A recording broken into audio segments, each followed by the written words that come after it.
आज हम डिस्कस करेंगे alcoholic liver disease.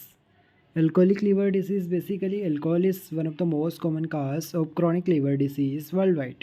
With consumption continuing to increase in many countries, patients with alcoholic liver disease may also have a risk factor for other liver disease. Example, coexisting NAFLD or मतलब non-alcoholic fatty liver disease or chronic viral hepatitis infection, and these may interact to increase disease severity.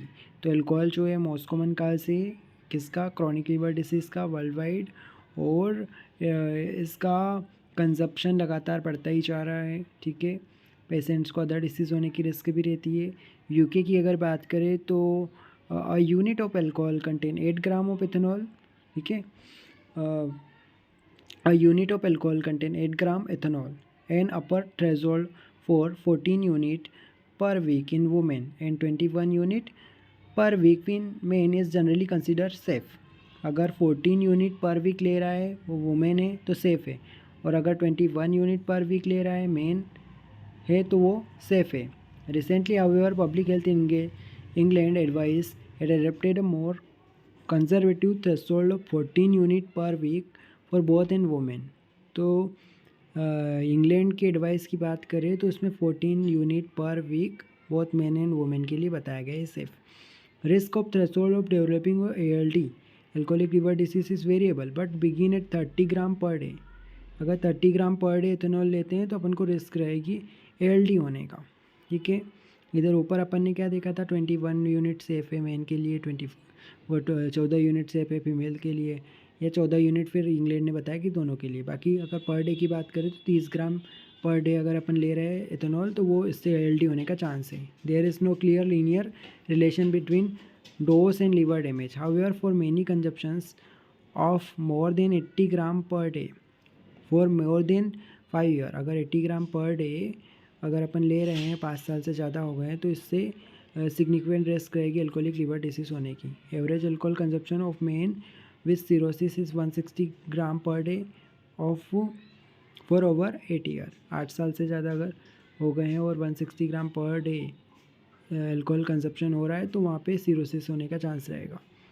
Some of the risk factor for ALD are drinking pattern. First is the drinking pattern. ALD and alcohol dependency are not synonymous. Many of those who develop ALD are not alcohol dependent and most dependent drinkers have normal liver function. बहुत सारे अपन देखते हैं कि alcohol dependence है फिर भी normal liver function है और कुछ लोगों में नहीं होता. तो liver damage is more likely to occur in continuous rather than intermediate. अगर कंटिन्यूली ले रहा है तो लीवर डैमेज होगा, इंटरमीडिएटली ले रहा है तो नहीं डैमेज होगा. Being a drinkers, as this pattern gives the liver a chance to recover. It is therefore recommended that people should have at least 2 alcohol-free days each week. मतलब advice किया जाता है कि एटलीस्ट हर वीक में 2 दिन alcohol free day होने चाहिए. बाकी रुक रुक के जैसे इंटरमिटेंटली ले रहे हैं तो उससे इतना रिस्क नहीं रहता है. कंटिन्यूअस ले रहे हैं तो रिस्क रहेगा. The type of beverage does not affect risk. Gender, अपन ने देखा कि ड्रिंकिंग पैटर्न में इंटरमीडिएट वालों को ज़्यादा रिस्क नहीं रहती एज़ कम्पेयर टू कंटिन्यूअस वाले. जेंडर में देखा कि ALD जो है the incidence of ALD is increasing in women who have higher blood ethanol level than men after consuming the same amount of alcohol. This may be related to reduce volume of distribution of alcohol. ये ऐसा क्यों होता है कि females में ज़्यादा risk रहती है, क्योंकि reduced volume of distribution of alcohol, ये इसका रीज़न है. अगर आपसे कोई पूछे कि भाई फीमेल में क्यों ऐसा रिस्क रहता है तो ये इससे रिलेटेड है कि reduced volume of distribution of alcohol, ये आपको आंसर देना होगा. अब डिस्ट्रीब्यूशन नहीं हो पा रहा है. इसके बाद जेनेटिक्स की बात करें, क्योंकि देखो फीमेल्स में क्या डिस्ट्रीब्यूट नहीं हो पाएगा वो, और जेनेटिक्स की बात कर रहे हैं तो alcoholism is more concordant in monozygotic than dizygotic twins, while polymorphism in the gene involved in the alcohol metabolism such as the aldehyde dehydrogenase may alter drinking behavior, they have not been linked to ALD. The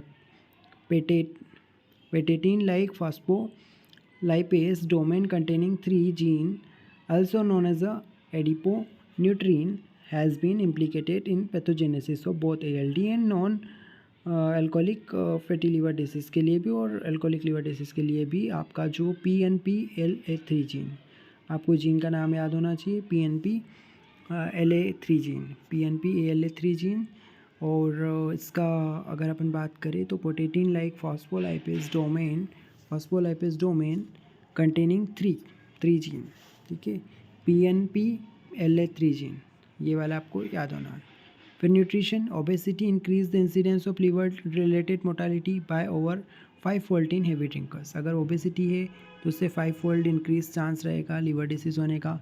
ethanol itself produce 7 kilo calorie per gram at most 29.3 kilojoule per gram, and many alcoholic drinks also contain sugar. Alcoholic drinks में sugar होती है तो उससे भी obesity होगी ना, which further increase the calorific value and may contribute the weight gain. Excess alcohol consumption is frequently associated with nutritional deficiency that contribute to morbidity.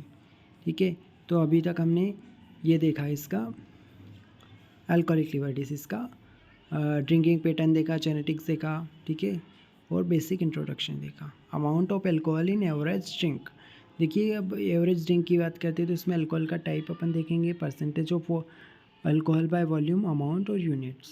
अगर alcohol का टाइप की बात करें, अगर बियर है तो उसमें 3.5 से 3.5 अगर है परसेंट तो उसमें अमाउंट कितना रहेगा, 568 ml, ठीक है, और यूनिट इसकी आ जाएगी 2 यूनिट।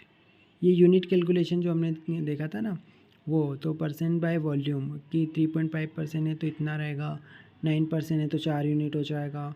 फिर अगर वाइन में 10% है तो उसमें 1 यूनिट रहेगा, 12% है तो 9 यूनिट रह जाएगा, ऐसा। तो ये 10 से 12% में कितना ये रहेगा आपका, 750 ml में 9 यूनिट रहेगा। तो 1 यूनिट में कितना ग्राम होता है, 8 ग्राम होता है, ठीक है। तो जैसे कि यहाँ पे आप यूनिट देख सकते हो कि सबसे ज़्यादा यूनिट किसकी आ रही है, शेरी विस्की ब्रांडी में 28 यूनिट आ रही है। तो यूनिट्स हैं इनकी, वोडका की 1, इस तरीके से। तो ये परसेंटेज अल्कोहल वॉल्यूम में कितना पाया जाता है, ठीक है। 700 ml में 40% विस्की में रहता है, 25 ml में 37%, 750 में शेरी में 17.5, तो इस तरीके से दिया हुआ है। तो amount of alcohol in average drinks का ये है। बाकी अपन को यूनिट्स पता होना चाहिए, 14 यूनिट बताया था आपको इंग्लैंड वाले ने कि ये सेफ़ है, और बाकी उससे पहले 16 बताया, 21 और 14 बताया था, ठीक है। बाकी 30 ग्राम पर डे एथेनॉल ले रहे हैं तो उससे ALD होने का चांस रहेगा, ठीक है, और 1 यूनिट में 8 ग्राम होता है, ये हमें पता होना चाहिए। अब देखिए यहाँ पे ये जो इस चार्ट के थ्रू थोड़ा समझते हैं, factors involve in the pathogenesis में कौन कौन से फैक्टर्स इन्वॉल्व होते हैं। देखो अल्कोहल अगर अपन ले रहे हैं तो उससे गट में जाएगा, फिर वहाँ पे एंडोटॉक्सिन्स निकलेंगे जो कि कफर सेल्स आएगी, फिर ट्यूमर नेक्रोसिस फैक्टर अल्फ़ा जो कि कफर सेल्स वगैरह से लिवर में जो पाई जाती है कफर सेल्स उनसे निकलेंगे, interleukin 6, tumour necrosis factor alpha, फिर लिवर में इन्फ्लामेशन होगा, अल्कोहलिक लिवर डिसीज़ होगी। स्टल्डिहाइड वो फिर लिवर में जाएगा, ठीक है। कुछ जेनेटिक ससेप्टिबिलिटी वाले फैक्टर्स है कुछ। देखिए इसमें अपन फैक्टर्स की बात करें, सबसे पहले अपन ने देखा अल्कोहल हो गया, फिर अल्कोहल का किस तरीके से मैकेनिक्स देखी कि एस्टल्डिहाइड जा रहा है, फिर उसके बाद CYP2E1 ये क्या करता है, ऑक्सीडेटिव स्ट्रेस को इंक्रीज कर देता है। लिपिड पर ऑक्सीडेशन और low glutathione lipid peroxidation और इंक्रीज ऑक्सीडेटिव स्ट्रेस, ये इससे फर्दर अल्कोहलिक लिवर डिसीज़ होगी। फिर coexistent disorder example viral hepatitis, hemochromatosis, है ना, वायरल हेपेटाइटिस या हीमोक्रोमेटोमाइसिस की वजह से भी चांस रहेगा अल्कोहलिक लिवर डिसीज़ होने का। तो ये क्या है, फैक्टर्स की बात करी। अब देखिए इसको फिर से अपन देखेंगे और अच्छे से। पैथोलॉजिकल फीचर्स क्या कहेंगे इसमें अल्कोहलिक लिवर डिसीज़ में, अल्कोहलिक हेपेटाइटिस जिसमें कि lipogranuloma, neutrophil infiltration, Mallory hyalines और पेरिकुलर फाइब्रोसिस। फिर macrovascular steatosis, fibrosis, cirrhosis, central hyaline sclerosis. तो एल्कोहलिक हेपेटाइटिस में lipogranuloma, neutrophil infiltration, Mallory hyaline, pericellular fibrosis, macrovascular steatosis, fibrosis and cirrhosis, central hyaline sclerosis, ये सारे क्या होगा, pathological features होगा। अब क्लिनिकल सिंड्रोम क्या मिलेगा एल्कोहलिक लिवर डिसीज में? फैटी लीवर में आपका नॉर्मल या लार्ज लीवर मिल सकता है, और एसिम्प्टोमेटिक एबनॉर्मल लीवर बायोकेमिस्ट्री। लीवर की बायोकेमिस्ट्री जो है वो एसिम्प्टोमेटिक एबनॉर्मल रहेगी, लेकिन सिम्टम्स नहीं रहेंगे। और अल्कोहलिक हेपेटाइटिस की वजह से jaundice, malnutrition, hepatomegaly, features of portal hypertension, example ascites और एंसेफेलोपैथी। तो जॉइंडिस, मालन्यूट्रिशन है ना, हेपेटोमेगेली और फीचर्स ऑफ पोर्टल हाइपरटेंशन, ये अल्कोहलिक हेपेटाइटिस के सिम्टम्स हो गए कि जॉइंडिस हो जाएगा, मालन्यूट्रिशन होने लगेगा, हेपेटोमेगेली, पोर्टल हाइपरटेंशन। और सिरोसिस में अपन को लार्ज और नॉर्मल स्मॉल लीवर और हेपेटोसेलुलर कार्सिनोमा। तो इसमें स्मॉल लीवर या लार्ज लीवर मिल सकता है, हेपेटोसेलुलर कार्सिनोमा, एसाइटिस, वेरिसेस और एंसेफेलोपैथी और stigma Meta of chronic liver disease. ठीक है, ये अपन ने चार्ट देख ली इसकी। पैथोफिजियोलॉजी को फिर से हम समझेंगे और अच्छे से। इससे पहले हम देखते हैं, देखिए अब पैथोफिजियोलॉजी पे आ जाते हैं एल्कोहलिक लिवर डिसीज में। देखो एल्कोहल क्या है, reaches peak blood concentration after about 20 minute. Although this may be influenced by the stomach content, it is metabolized almost exclusively by the liver via one of two pathways। अपन जो pathways देखे तो उनसे होता है।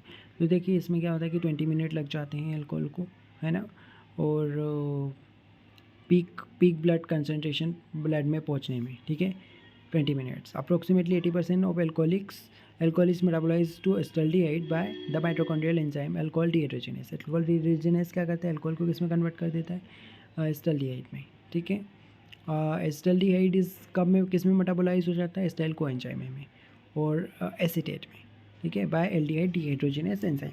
तो aldehyde dehydrogenase enzyme की वजह से आपका एसिटाल्डिहाइड कन्वर्ट हो जाता है एसिटाइल कोएंजाइम में और एसीटेट में। This generate NADH and NAD, nitro nicotinamide adenine dinucleotide में कन्वर्ट हो जाता है। इससे ये जनरेशन हो रहा है, NADH और NAD बनता है, which changes the redox potential of the cell। Acetaldehyde forms adduct with a cellular protein in hepatocyte that activate the immune system, contributing to the cell injury। तो जब भी क्या होता है कि अल्कोहल से एसिटाल्डिहाइड का अकुमुलेशन होने लगेगा, उससे क्या हो जाएगा, आपका सेल की इंजुरी होने लगेगी।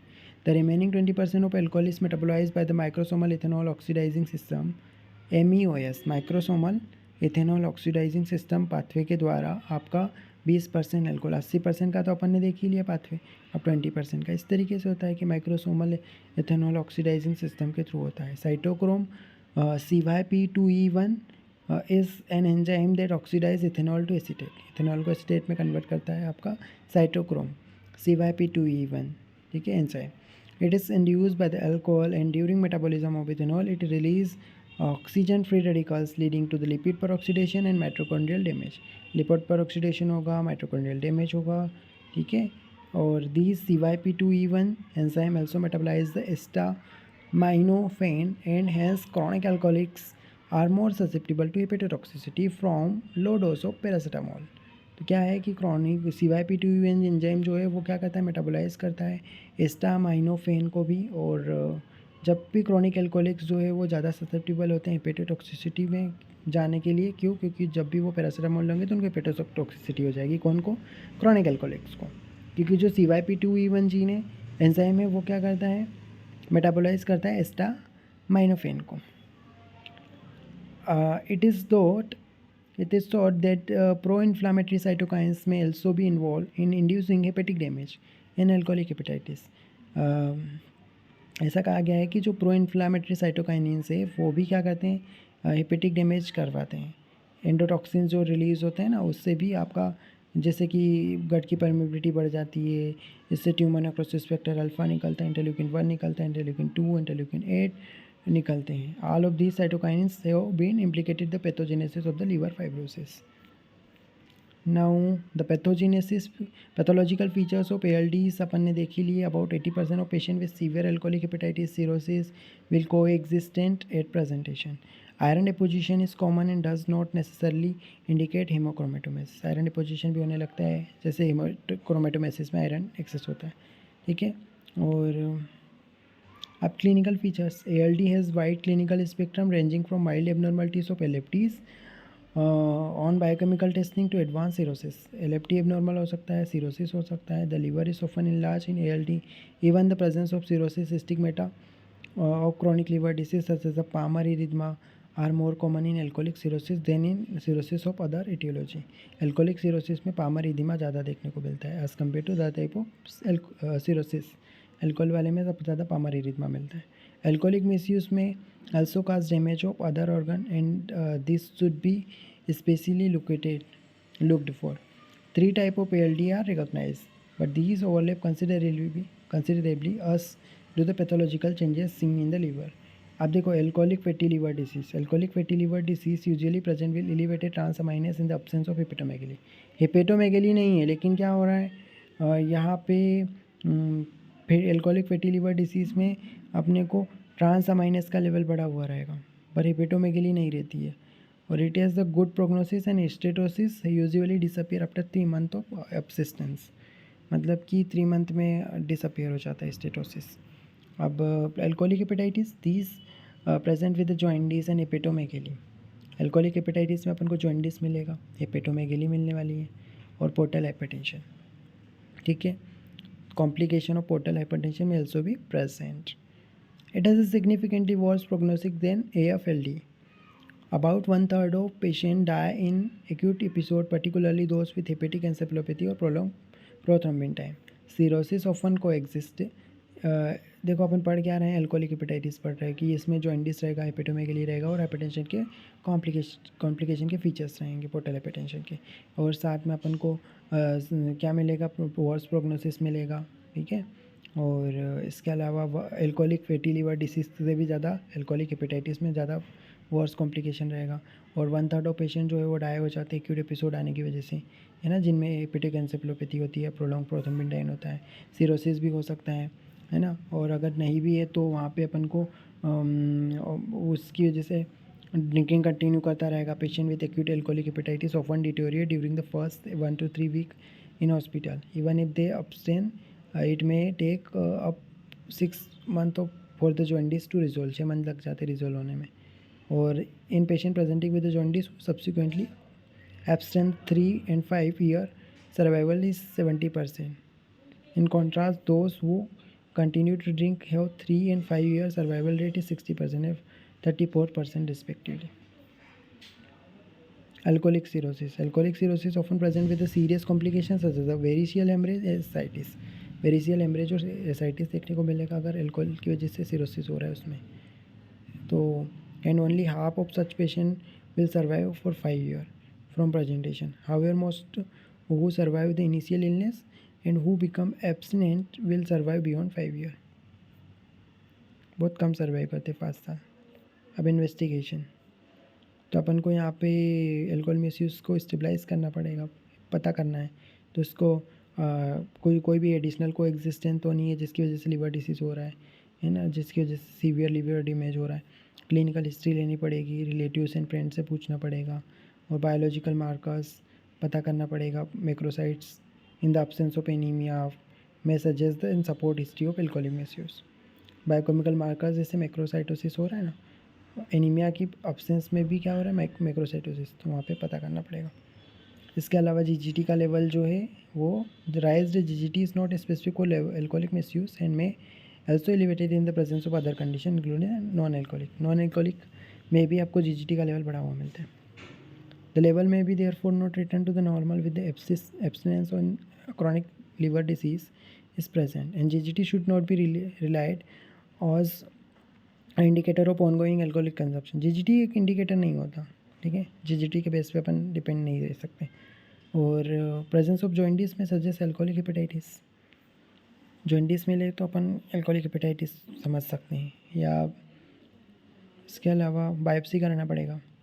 इन एल्कोहलिक हेपेटाइटिस पे prothrombin and bilirubin are used to calculate a discriminant function also known as the Maddrey score.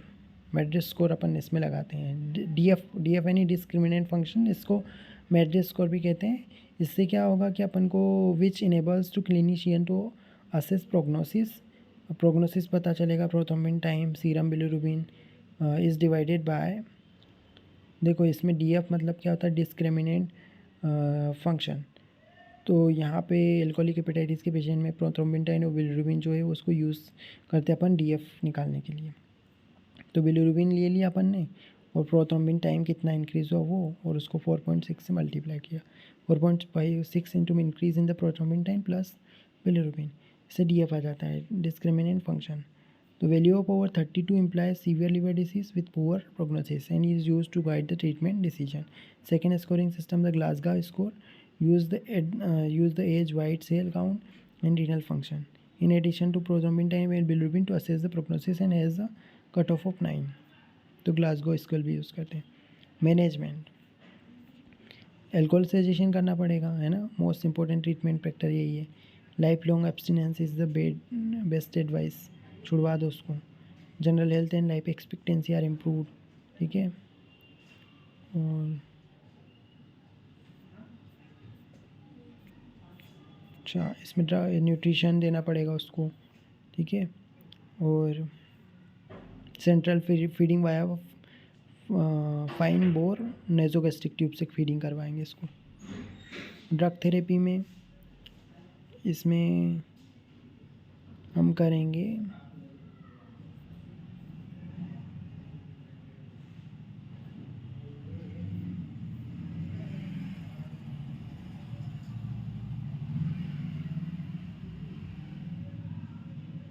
Glucocorticoids use कर रहे हैं,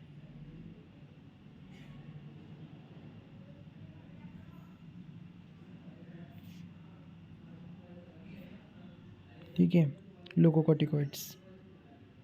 और लिवर ट्रांसप्लांटेशन, ठीक है। यहाँ पे ग्लासगो अल्कोहलिक हेपेटाइटिस स्कोर दिया हुआ है, जैसे एज लेस देन 50 है तो 1 स्कोर, अगर मोर देन 50 एज है तो 2 स्कोर। वाइट सेल काउंट अगर लेस देन 15 है तो 1 स्कोर देंगे, अगर मोर देन 15 है तो 2 स्कोर दे देंगे। यूरिया लेस देन 5 में 1 स्कोर, अगर मोर देन 5 तो 2 स्कोर।